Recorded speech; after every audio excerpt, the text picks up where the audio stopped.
দর্শক, গতকাল থেকে আজ পর্যন্ত চট্টগ্রামে বৃষ্টিপাতের পরিমাণ কিন্তু 331 মিলিমিটার এবং রেকর্ড পরিমাণে বৃষ্টিপাত হয়েছে চট্টগ্রামের বলা যায় পুরো মেট্রোপলিটন এলাকা এবং চট্টগ্রাম জেলায়। এবং আবহাওয়া দপ্তর থেকে আগে থেকে বলা হয়েছে চট্টগ্রামের যেসব এলাকায় বন্যার সংখ্যা রয়েছে যেসব জেলায়, তার মধ্যে কিন্তু চট্টগ্রাম এবং বান্দরবান চট্টগ্রাম বিভাগের মধ্যে কিন্তু অন্যতম এমন একটি জায়গায় রয়েছে যেটি চট্টগ্রাম সিটি কর্পোরেশনের 11 নম্বর ওয়ার্ড। এবং যেমনটি দেখছেন এখানে জনজীবন একেবারে স্থবির এবং পানির পরিমাণ, আমি যে পানিতে দাঁড়িয়ে আছি এখানকার চলাচলের প্রধানতম সড়ক কিংবা এখানকার মানুষজনের চলাচলের প্রধানতম সড়ক বলা চলে, ঠিক সামনের যে অংশটি দেখতে পাচ্ছে সেটি পুরোটি তলিয়ে গেছে।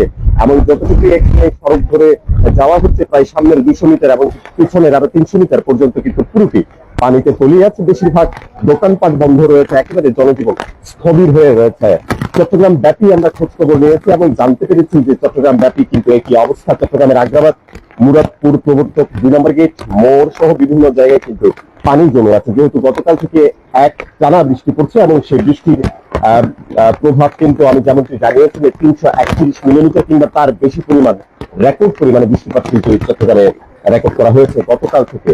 এবং ঠিক দেখানোর চেষ্টা করছি যে মানুষজন কিভাবে আসলে তাদের গন্তব্যে পৌঁছাচ্ছে। এবং যদি দেখানো যায় যেখানে একটি দোকানে বাকি রয়েছে যেখানে মূলত পানি যায়নি কিংবা এখনো পানি উঠে দাঁড়ায়নি, এবং সেখানে কিন্তু বলা যায় বেশিরভাগ এলাকার লোকজন এসে কিন্তু এই দোকানে কেনাকাটা কিংবা তাদের যে নিত্য প্রয়োজনীয় কাজ সেটি করার চেষ্টা করছে। এছাড়াও চট্টগ্রামে আমরা সকাল থেকে দেখেছি ট্রাফিক মেয়র তিনি কিন্তু সড়কে রয়েছে। ওনার ভাষ্যমতে কিন্তু চট্টগ্রামে এখনো 50% কিংবা 60% এলাকা পানিতে নিমজ্জিত হয়নি, তেমনটি তিনি বলছেন। তবে মাটির চিত্র একটু ভিন্নই বলা চলে। যেসব জায়গা আমরা সকাল থেকে ঘুরে দেখেছি কিংবা বিভিন্ন গণমাধ্যমে এসেছে এবং আমরা সংবাদে দেখতে পেয়েছি, তার ভিত্তিতে কিন্তু চট্টগ্রামের যে গুরুত্বপূর্ণ সড়কগুলি রয়েছে কিংবা আগের বছরে যেসব এলাকা পানিতে নিমজ্জিত হতে দেখা যেত সেই এলাকাগুলো কিন্তু বরাবরের মতো এবারও ভিন্ন চিত্র নেই এবং পানির নিচে নিমজ্জিত আছে।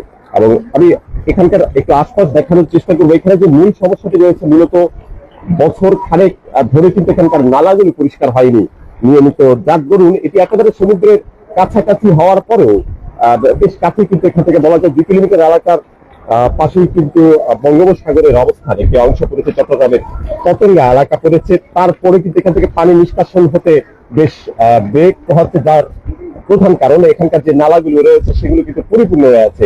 যে আশপাশের যে এলাকা রয়েছে সবগুলো কিন্তু বেশ পানির নিচে নিমজ্জিত রয়েছে।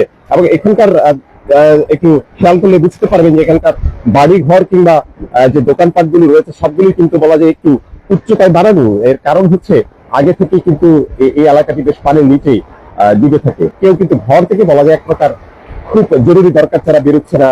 এবং এখানকার যে দোকানপাট গুলো দেখছেন সেগুলো কিন্তু বন্ধ রয়েছে সকাল থেকে, এবং কখন খুলবেন কখন নাগাদ তারা খুলতে পারবেন তেমনটিও জানে না। এর পাশাপাশি এই এলাকা জুড়ে চট্টগ্রামের যে 11 নং ওয়ার্ড রয়েছে পাহাড়তলী, এই এলাকা জুড়ে কিন্তু সিটি কর্পোরেশনের কাউকে কর্মরত কাউকে এসে কিন্তু এখানে কোনো ধরনের তৎপরতা চালাতে আমরা দেখিনি। তবে নগরব্যাপী কিন্তু সিটি কর্পোরেশনের বেশ তৎপরতা জারি রয়েছে। নালা ঠিক মতো পরিষ্কার করা হচ্ছে না, বেশ অনেক দিন যাবত হয়েছে। এর পাশাপাশি কিন্তু তিনি যাবতীয় জানিয়েছে যে এমন পরিমাণ পানি কিন্তু তারা এখানে এই এলাকা জুড়ে কিন্তু আগে দেখেননি, তিনি সরাসরি সেটাই বলছেন।